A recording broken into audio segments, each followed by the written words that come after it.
ಒತ್ತು ಗೊತ್ತಿನಾರ ನನ್ನ ರಾಜಸ್ಥಾನದಲ್ಲಿ ನಿಂತು ಕೇಳುವಂತಹ ವಾಡಿಕೆ ಕೇಳುವಂತಹ ಪ್ರಶ್ನೆ ಆದ್ರೂ ಉಳಿದಿದೆಯಾ ಗೊತ್ತಿನಾರ ಪಂಜುರ್ಲಿ ಸದ್ಯಕ್ಕೆ ನಮ್ಮ ಹತ್ರ ಕೇಳುವಂತ ಪ್ರಶ್ನೆ ಏನಿಲ್ಲ. ನಮಗೆ ಉಂಟು. ಈ ಜಾಗ, ಈ ಆಸ್ತಿ, ಈ ಭೂಮಿ ಇದ್ಯಾವುದು ಈ ಊರಿನವರದಲ್ಲ. ಆಯ್ತು ಮಾರ, ನಿಮ್ಮದಲ್ಲ, ನನ್ನದು. ಇದನ್ನ ನೀನ್ ನನಗೆ ಹಿಂತಿರುಗಿಸಿ ಕೊಡ್ಬೇಕು. ಬಹಳ ಒಳ್ಳೆ ಪ್ರಾರ್ಥನೆ ಗೊತ್ತಿನಾರೆ. ನಿಮ್ಮ ಜಾಗ ನಾನು ಹಿಂದಿರಿಸಿ ಕೊಡ್ತೇನೆ, ಊರವರ ಜಾಗ ನಾನು ನಿಮ್ಗೆ ಹಿಂದಿರಿಸಿ ಕೊಡ್ತೇನೆ. ಆದ್ರೆ ನಾನಿಲ್ಲಿವರೆಗೆ ನಿಮ್ಗೆ ಕೊಟ್ಟಂತ ನೆಮ್ಮದಿನ ನೀವು ಹಿಂತಿರಿಸಿ ಕೊಡ್ಬೋದಾ ಗೊತ್ತಿನಾರೆ? ಈಗ ನಿಂಗೆ ಕೊಡಿಸ್ಲಿಕ್ಕೆ ಆಗುದಿಲ್ವಾ?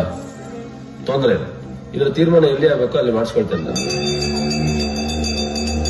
ಕೋರ್ಟಿಗೆ ಹೋಗ್ತಿ, ಆದ್ರೆ ನಿನ್ನ ತೀರ್ಮಾನ ಮೆಟ್ಲಲ್ಲಿ ನಾನು ಮಾಡ್ತೇನೆ. ಜಾಗ ಊರಿನವ್ರದ್ದು, ಅದರ ತೀರ್ಮಾನ ಇವತ್ತಲ್ಲ, ಮುಂದೊಂದು ಕಾಲ ಬರಬೇಕಾಗ್ತದೆ. ಊರಿನವರಿಗೆ ಸೇರಿದ್ದ ಇದು ದೈವ ಮಾತಾಡುದ, ದೈವ ನರ್ತಕ ಮಾತಾಡುದ?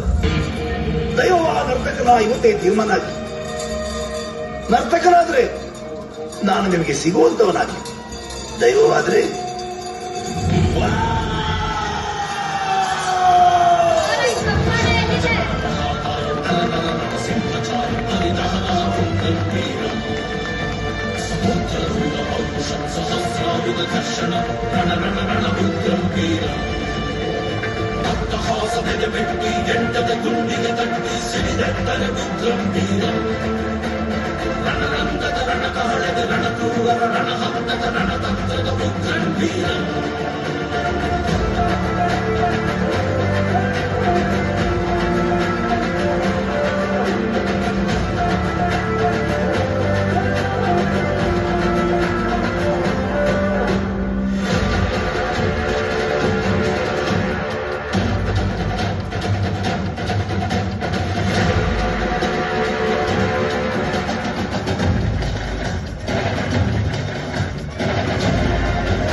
ಗರ ಗರ ಗರ ಗಗ್ಗರ ಜನ್ಮ ಇರನಲ್ ಕುರಿ ನೆತ್ತರ ಪರ್ವ.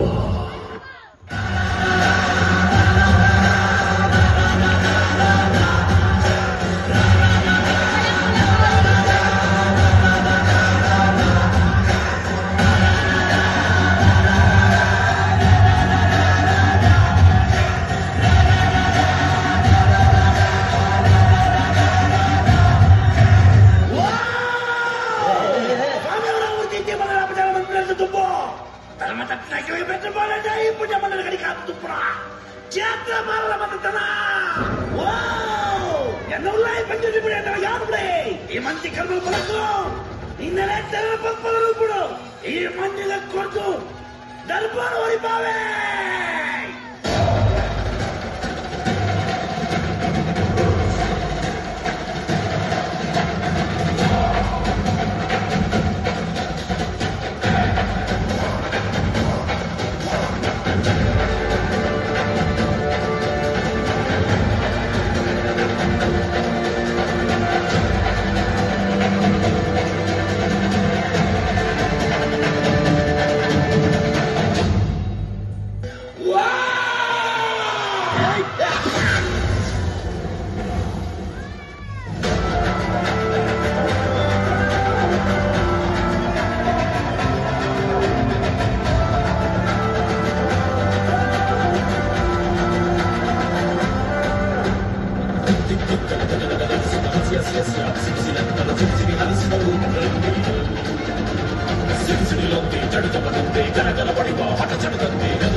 ಈಗಲೂ ಪ್ರಶ್ನೆ ಮಾಡ್ಬೇಕಾ ಹೆಂಗಿತ್ತು ಅಂತ